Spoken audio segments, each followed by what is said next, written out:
Well, hello everybody and welcome back to episode 3 of Life Downloaded. In this week's episode, I'm going to be telling you what it's like for me as a new mother.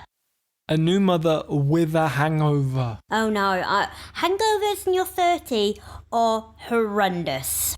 I wouldn't know. We also talk about the artist formerly known as Meghan Markle, aka the Duchess of Sussex, editing Vogue. Yes, very interesting. Lots of good talking points in this episode, I would say. Fashion, diversity, parenthood, all with a hangover? All with a hangover. Oh, and don't forget the annoying builders. Oh yeah, you'll hear about them. So this is episode 3, Dirty 30's Hangover. Yeah. Listen, after this musical interlude.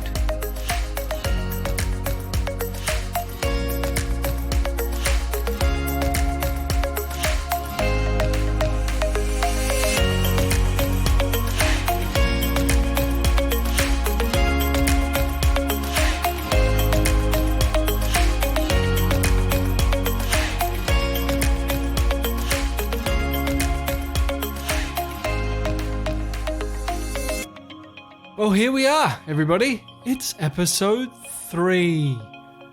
And we've got quite an interesting one for you this week here on Life Downloaded. Sam. Yeah. You're being a bit quieter than usual. I really am, and I apologise in advance, but I have got the mother of all hangovers, and yep, that is right. So I have been midweek drinking. Midweek drinking. After last podcast, you know, moist but not in a good way. Moist but not in a good way. Where you turned around and said you'd given up midweek drinking. Yes, well... You've now been midweek drinking. In my defence, it was not my fault. I succumbed to peer pressure. So peer pressure. Peer pressure. That is a dangerous thing. It really is. And I had maybe 1 or 2 or 4, 5 gin and tonics. 1, 2, 4 or 5. I'm not too sure. That's where it gets a little bit blurry. About what time did the line get blurry, Sam? I think we started about 1 p.m. So it was after 12, which is that's okay. That's allowed, isn't it? After 12, deemed acceptable, I think. Yeah. So my good friend Susie Kennedy came to visit me. Hi, Susie. We're definitely going to get Susie on the podcast, not only because Dan thinks she's a bit of all right. She's a very attractive lady. If you follow Sam on Instagram, yeah, like, you know, I am a happily taken man, but she is a very attractive lady. She is. So Susie is the world's #1 Marilyn Monroe impersonator. So it's kind of weird because you do forget that it's Susie. She has got a London accent, but she's an actress, so she can mimic Marilyn Monroe. But it is a little bit surreal, particularly when you've had a few drinks, because you do just feel like you're having a cocktail with Marilyn, which is not a bad thing. But anyway, she came over, and I know that Susie is a avid gym goer. I mean, she's like in amazing shape. So there's me. I got like my carrots and my hummus out, and got some little salmon and really, really healthy nibbles. And then she came over, and I genuinely thought we were just going to like have some water. She's like, oh, I wouldn't mind a drink. Have you got any gin? I was like, well, funnily enough, Susie, I do have gin. I have quite a lot of gin. So yeah, that was that. But I am regretting it today because I just feel rough as a bear's behind. And that's the official medical terminology. That is the official. I mean, I did. I'm sorry, Dan, but I came close to like cancelling this morning because I did not want to get up out of bed. And I've got building work going on behind the flat, and it's like a pneumatic drill. There is a pneumatic drill, but it feels like it's in my head. So bear with me. If halfway through the podcast you don't hear anything from me, that's because I've fallen to sleep. So Dan, I will attempt to poke Sam if she falls asleep. Poke me. Poke what, you. You're going to poke me? Yes. Okay. With your grabby stick. Oh, with my grabby stick. Yeah. It's not... Okay, I was wondering where you're going with that. Yeah, I would say we're family friendly, but that's not strictly true. But yeah, we do have a bunch of construction work going on outside. So I'm going to do my best in the post to edit it, but if you do hear it, please forgive us. Tough. I have to live with it, so you can just put up with it for an hour. So yeah, Sam is slightly hungover. I do have a question about your Marilyn Monroe friend, because did she get as drunk as you did? No. And this is what I hate. So I mean, I am only 3'9", and even though I am a northern girl, and we are notorious for being able to put away our alcohol, I've genuinely been trying to cut out alcohol during the week, or just in general. Like I purely because now I'm 33, I can't handle it anymore. I cannot handle the hangovers. The hangovers are worse. And you know when you're younger, I say like early 20s, and you know, those within the 30s and 40s, or your parents say, oh, you just can't drink like you used to. I used to just laugh at them, thinking, oh, come on, you softy. But it's true. Sadly, it is true. Your body just takes longer to process and you know, heal from it. But I think for me, I love my sleep, and when I have alcohol, I have that kind of weird 3-hour sleep, and then I wake up straight away, and then I get really bad anxiety. Well, you know what I'm talking about, though. Well, no. Oh, no, that's right. You don't drink. No, I'm teetotal. But you see, what I wanted to ask... Oh, yeah, was that not the question? No, but, you know, it was a good filler. But what I wanted to ask is, if your friend got more drunk than you did, or as drunk, I wondered whether she stayed with her London accent, or as she gets more drunk, does she turn more into Marilyn naturally? I don't know. It's just something that I wondered about. Well, she actually sent me a video when she got home, because she came over because I've got a new cat. I've got a new little Sphinx cat. So if anyone doesn't know what a Sphinx cat is, it's one of them cats with no hairs. They are very much like Marmite. You either love them or hate them. So Susie encouraged me to get my Sphinx cat, who's called Lola.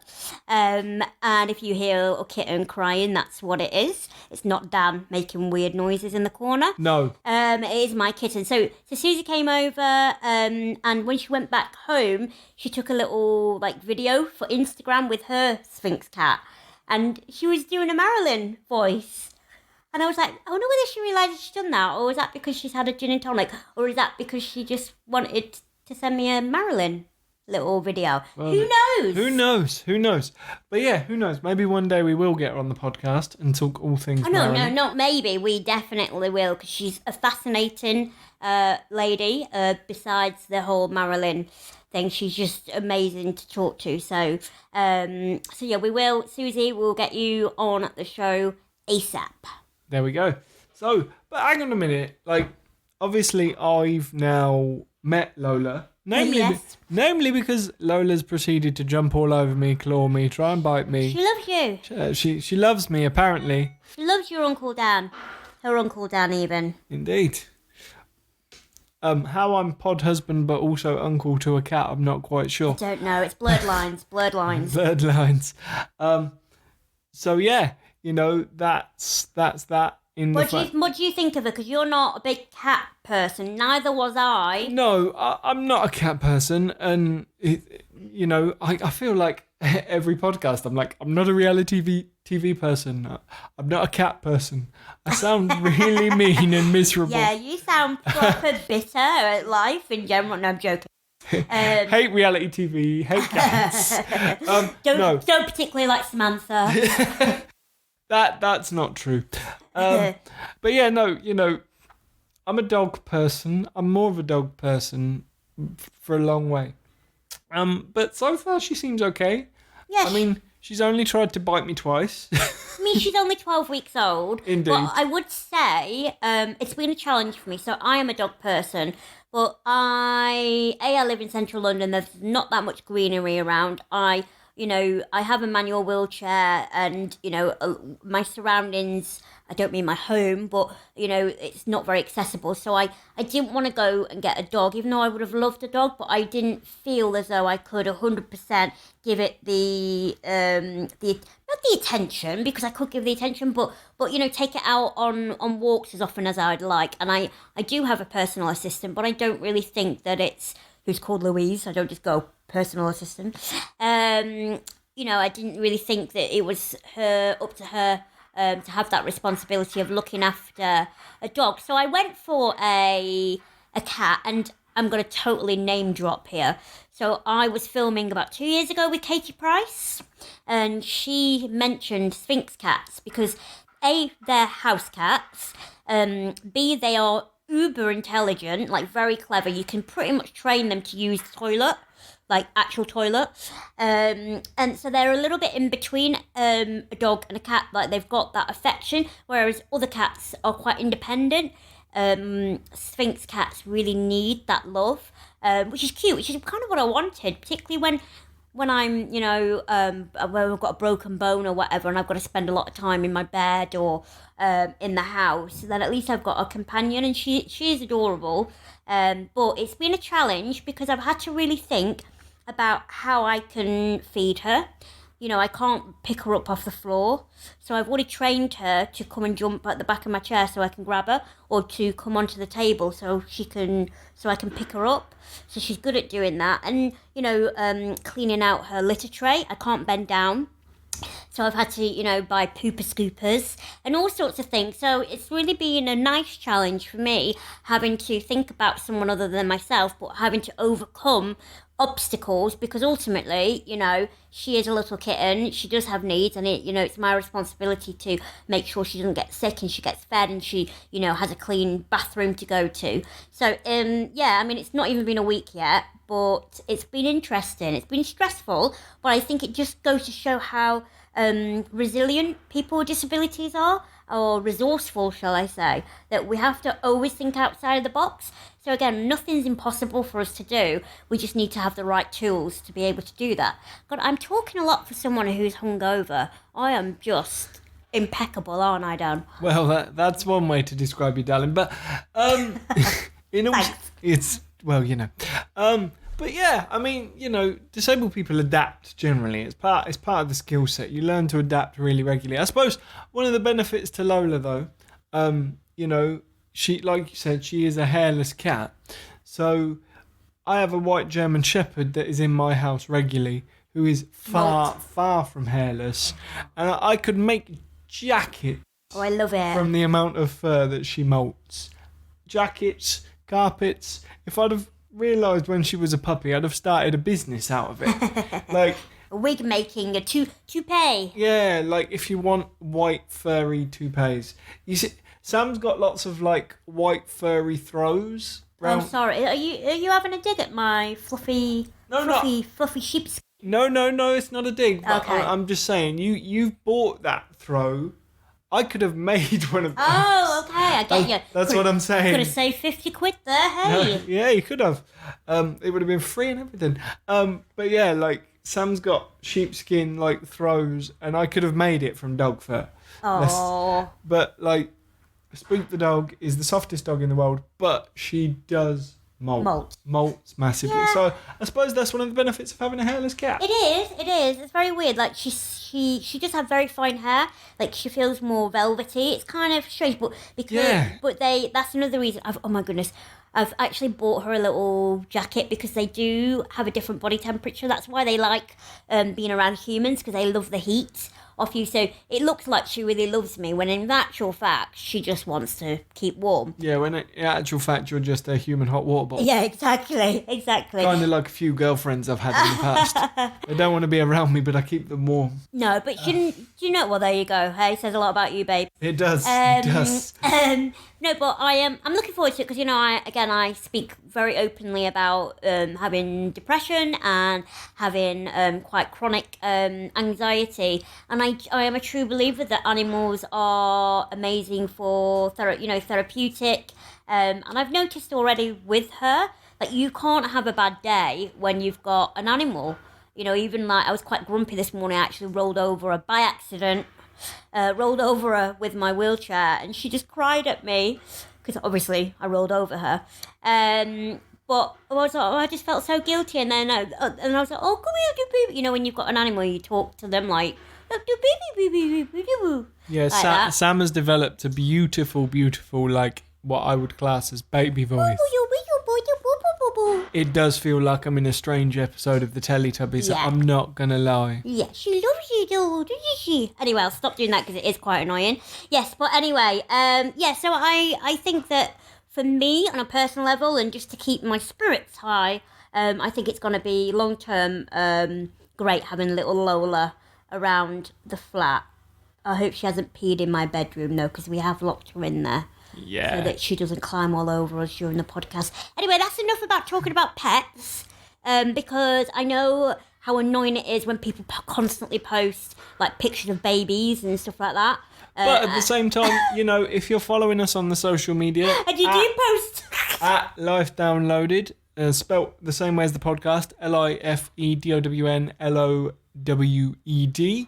If you're following us on social media, you may well see a picture of Lola at some point, because I have no doubt Sam will want to take one and put it on the feeds. Lots. So at the same time, if you've got a cool and funky pet and you're one of our listeners, send us a picture, post it on social media, and say, "Hey, Life Downloaded crew, this is my pet and they're amazing." And actually, if anybody else has got a Sphinx cat, I kind of want to know more about the breed. So please, you know, kind of tell me your little stories or things that I have got to come or to expect. So yeah, post that on our social media platforms, because I feel like I am going to become a cat woman and like have 50 of them by the end of the year.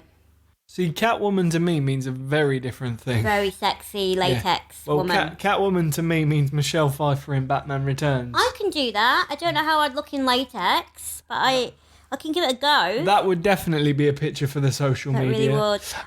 I look really rough today. Poor Dan. I really just don't make an effort. I did say to him, this shows you that I love you because you are seeing me in my worst state. It was an effort to put clothes on this morning. I'm not going to lie. See, last time you said you were naked all the time. Today you're like, it's an effort to put clothes on. I know. I'm sensing a theme here right now, Sam. Well, I have to put clothes on now because Lola bit a sensitive area of me. Yeah, so I now need to cover areas up because I've got a kitten that likes to nibble. So Naked Thursdays. Naked Thursdays are out. Which would have been today at the time of recording. It is a Thursday. So Naked Thursdays are out, everybody. Yeah. And it's not just because I'm here. Yeah. And of course it's not. I mean, you weren't the problem, Dan. Apparently not. But yeah, biting sensitive areas is not wanted, apparently, ladies. I'd hate to comment as a man, but I'm sure you can all agree. Exactly. Stop with the visuals. Speaking of nakeds, the opposite of naked is clothes. Yes. Lovely clothes. Which, of course, you are now wearing. I definitely am. And you know I'm a bit of a fashionista. Yes. And I have got in my very swanky little flat, which looks a little bit like a show house. But it won't do for long having a kitten around. I have got a nice selection of vintage Vogues up on my shelf. Vintage Vogues, and we're not talking about the Madonna dance moves. No. Although if you give Sam a couple of drinks. So Vogue, the magazine Vogue, and I used to love collecting Vogue. It was one of my favourite magazines. Kind of just made me feel quite special because it is quite an elite magazine, wouldn't you say? Yeah. In hindsight, probably not the most diverse magazine. And I mean that with having not very many varied models or, you know, kind of showcasing mostly haute couture fashion. So they won't be putting Topshop in there, put it that way. So a classist magazine, I suppose. But anyway, I really liked it and I used to collect it. However, I heard that the Duchess of Sussex, can't say that with a lisp. Duchess of Sussex. Meghan Markle. That's her, yep. Well, she's not officially Meghan Markle now, is it? What is she now? It's Meghan... What? Something. Something. Yeah. Anyway, the Duchess of Sussex, formerly known as, like Prince, Meghan Markle. The artist formerly known as Meghan Markle, I know, aka right? the Duchess of Sussex. She has edited the next issue of British Vogue. Yep. So was it the British one? Anyway, yeah, September issue. Yes. It will be. So there was a lot of controversy. Controversy, that's over the one. The fact that should a royal be even editing something like this. But I have it under good authority, Wikipedia, that other members of the royal family have edited a number of different magazines over the years. So it's not completely out of character, so I'm not saying that she's just like a social mover, trying to climb the ladder, well, even if you think that. She, I don't have an issue with her doing that. However, some guy on Lorraine Kelly, which is a breakfast TV show in the UK. What's his name again? Sorry if you just heard me smack my phone against the desk. Dan Wootton, aka showbiz presenter on Lorraine on ITV here in the UK. There you go. So Dan Wootton was on when he heard the news about the Duchess editing British Vogue, yeah. He just ripped her to shreds, going, how can she endorse a magazine that is so elitist, is so kind of out of the loop with regards to diversity, only posts about skinny models, really went into it. And then so he had his little rant, and then all of a sudden I saw pop up on my Twitter feed something that I found amazing, is that Irish activist and fashion designer Sinead Burke, who has a disability, it will be actually appearing on the front cover. So for me, as a disabled woman and someone who has my own handbag range, accessible handbag range, she does buy them now. Yes, buy them now. Mia Tui, thank you, ladies. The Samantha bag. Shameless plug. Exactly. This you can buy Samantha bag from. I'll send you a link. We'll put a link. We'll put a post. We will. Buy away. Anyway, I digress. Like I often do. So yeah, so for me, it was an absolute, what would you call, pivotal kind of moment for a visibly, physically disabled woman. I'm sure Sinead won't mind me saying, but she has dwarfism, who is best known for her TED Talks and her kind of adapted fashion ranges. I mean, she's fantastic. You can follow her on social media. She's got a massive following. But, for me, that was amazing. And other people, other women, influential women on the front cover, they go from Jamelia Jamil. Is that how you pronounce her name? Jamelia Jamil? Yeah. I think you've nailed it. The Good Place, The Good Place, but she was also a radio presenter over here and all kinds. Yes, I mean, she's fab. She's very vocal, isn't she, about all sorts of all issues. Kinds of diversity issues. Yeah. Whether they be race, disability, sexuality, or otherwise. She's generally very, very switched on. She's a good egg. I follow her on Twitter. Yeah, me too. If she wants to follow me back, feel free. Oh, wow. Oh, You heard it here first. Share the love. So, Jamelia, I've met her once, actually. Have you? Yeah, I did. Oh, cool. Of course I have, darling. That was before she became uber famous, to be honest. But so there's other people like LGBTQ plus advocate Levine Cox and Extinction Rebellion founder Greta Thunberg. They're all going to be on the front cover. So I kind of was a bit like, okay, this is a great step in the right direction, and well done, Meghan, for pushing this agenda, changing the narrative of Vogue, of British Vogue. I don't, it's one of them things where how much influence did she actually have? We probably will never know. But, this was, for me, it was, it made me smile.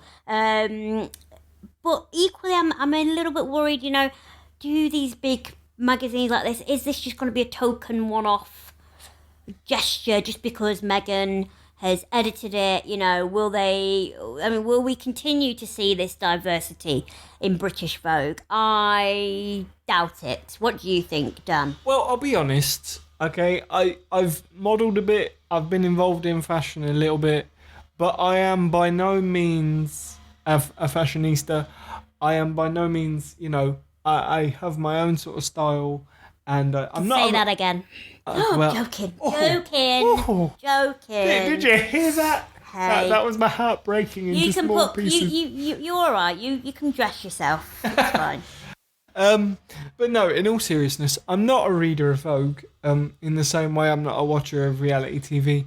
But it's one of those things. It's a catch-22 situation for me, in the fact that Vogue is changing because it was in the news that recently they changed editors and things were gonna. Yes. So I think Vogue is definitely going through sort of a transitional period. Yeah. And I can't change what happened in past issues of Vogue. Yeah. So, but we have to hold them to account that their past issues have not been diverse, have not been, But that's what the fashion industry was like. Indeed. I'm not condoning it. No. But equally, that's what the catwalks were like. That's what the fashion designers, they used skinny models for reasons, of their own, because they said the clothes fit better, etc., etc. Again, I'm not condoning it, but it would have been very, very revolutionary of one of the biggest fashion magazines to divert from the norm. So I'm glad that they've changed. They are changing. I just hope they keep it up. I think they will. I mean, you've got to acknowledge that over the last sort of 5, 6, 7, say 10 years, I don't really keep tabs on the dates, but there has been changes. Like my friend, definitely. My friend Jack Ayres. Lovely Jack. Walked the catwalk at Milan Fashion Week. I was recently on the catwalk of London Graduate Fashion Week. So I do think it's changing slowly but surely.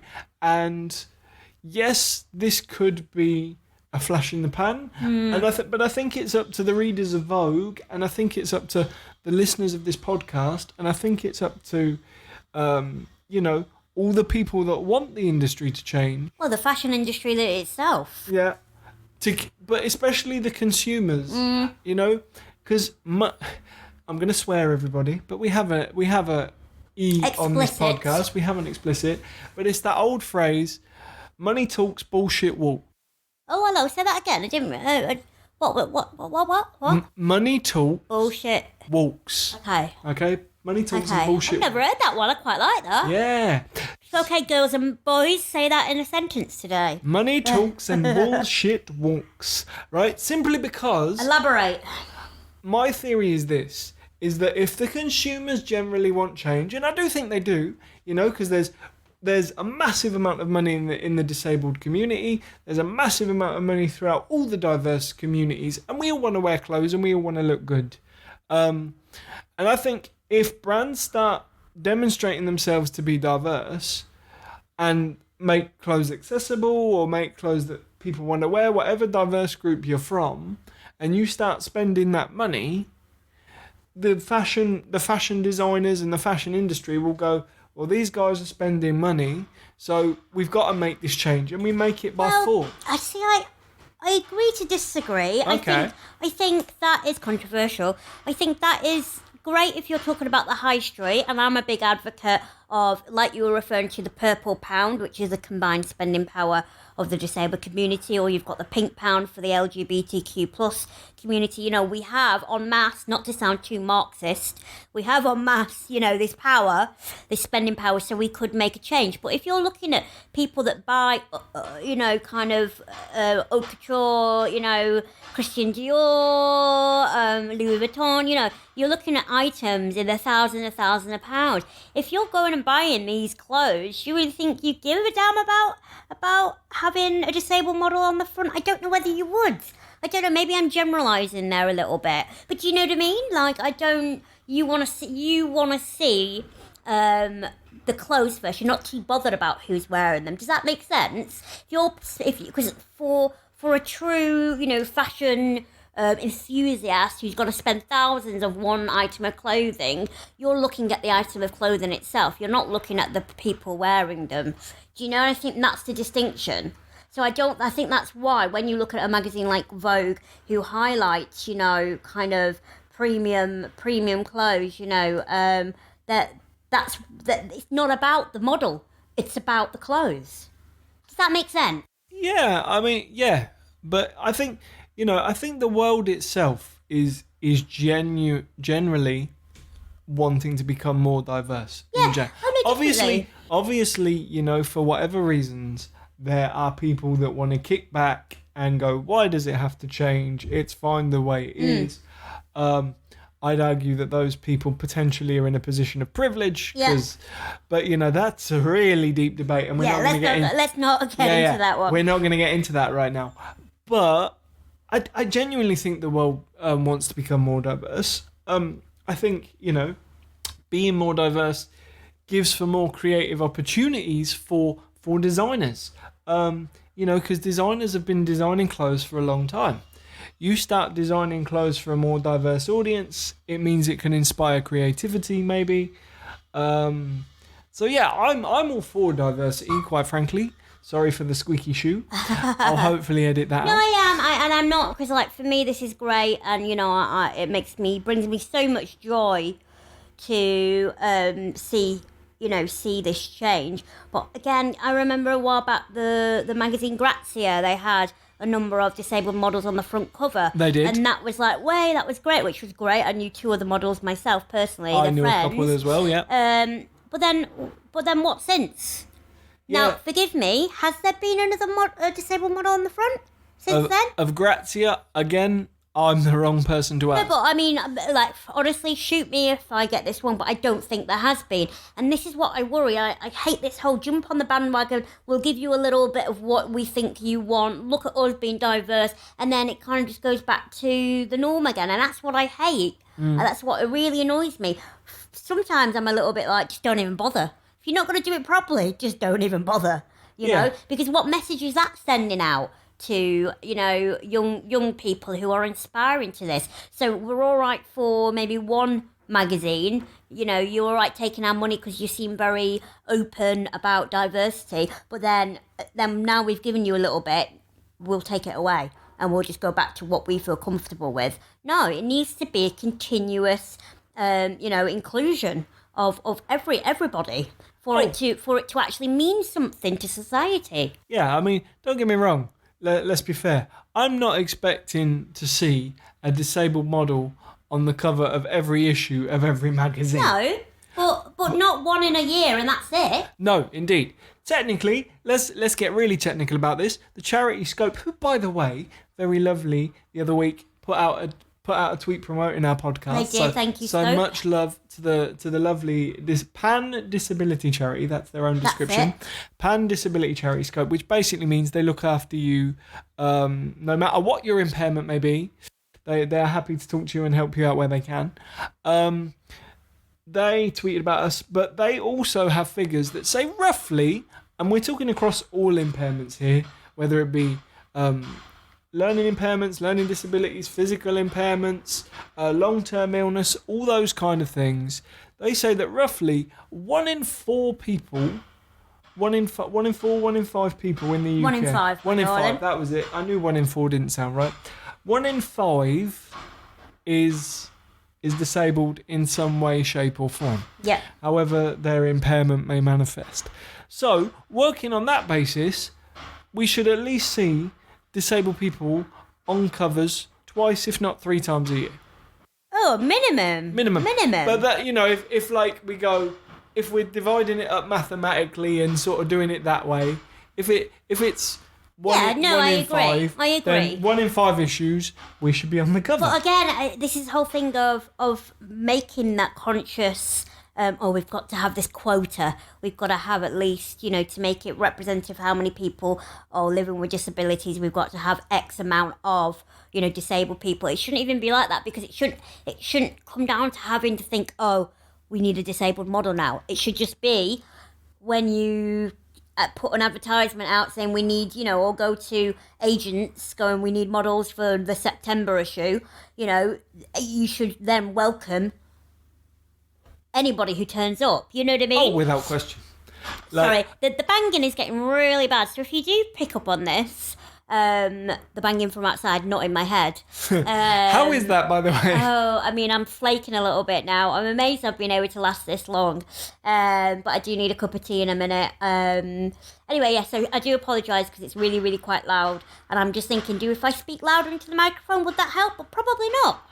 No, probably not. You speak at normal level. Yeah. I'll try and do some magic in post-production. Oh, bless. This is why I pay you the big bucks. You're paying me? Yeah, in Oreo cookies. Well, hey, See, another one for the snack pack. Yay!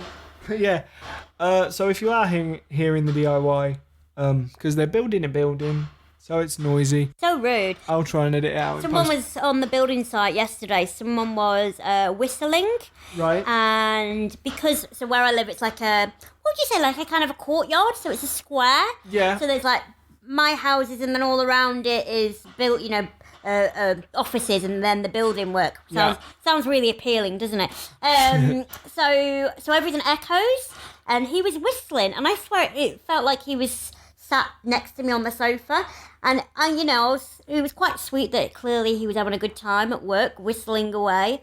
A bit like whistle while you work. Was that Mary Poppins or Bedknobs and Broomstick?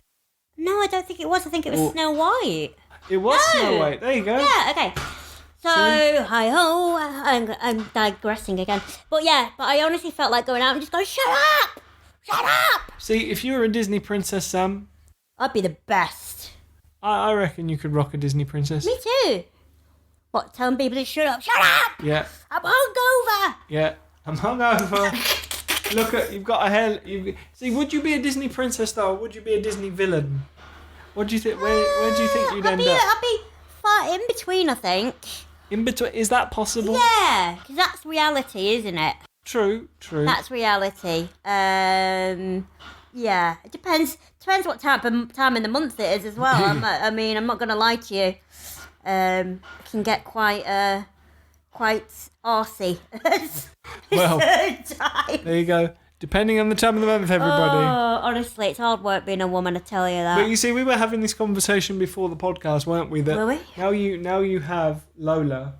That if you were ever a super villain or a Bond villain, or that is your Dr. No cat. Oh yeah, because she does look. Sit and stroke, because although she's a cat and whatever, she does have a bit of a mean look about her. She doesn't look mean. Just because she's bold. Don't discriminate. I'm not discriminating, but like all animals can look either really soft or a bit mean. Yeah, I think from what's his name? I've forgotten. What's his name? But with Dr. Evil. Dr. Evil, yeah. Yeah. Austin Powers. So he had a cat. He had a Sphinx cat. Did he? Yeah, that's what. Ah, there you go. There you go. So exactly, yeah, she would be my little villain pussycat. Completely. Bless her little. There you go. So someone messaged me on Instagram and said, "I'm not being funny, Sam, but your cat is really ugly." And I messaged back going, "It's all right. She probably thinks the same about you." Thought you cheeky git. Yeah, I know, right? But seriously, getting back to Vogue for a minute, and the whole Meghan Markle editing thing, I'm all for royals editing things, especially if they're doing it in a positive light, because like it's fair to say that the Duchess of Sussex probably edits this issue trying to promote women's issues, trying to promote diversity, trying to promote all of those things. She's using her status to, kind of a little bit like what you and I do as campaigners. Exactly. I use my status to get things done. And to talk about issues you're passionate about. Yeah. And if she's in that position, and let's face it, being American by birth, she can also talk to a whole completely different market. So I think, Yeah, leave her alone. She seems to have done good. She's doing all right. But also, what I found really interesting, and I think this kind of flew under the radar a little bit, and I really think he needs to be commended for this, is Prince Harry? Yes, Prince Harry. Sort of the day or two after all of this hit the news, there was an article on BBC News where Harry talked about unconscious bias. Okay. And that kind of really flew under the radar for a lot of people. Interesting. And I'm like, I've done some training with unconscious bias, and I think it's really interesting, and you have to be open to it because it can really shock you.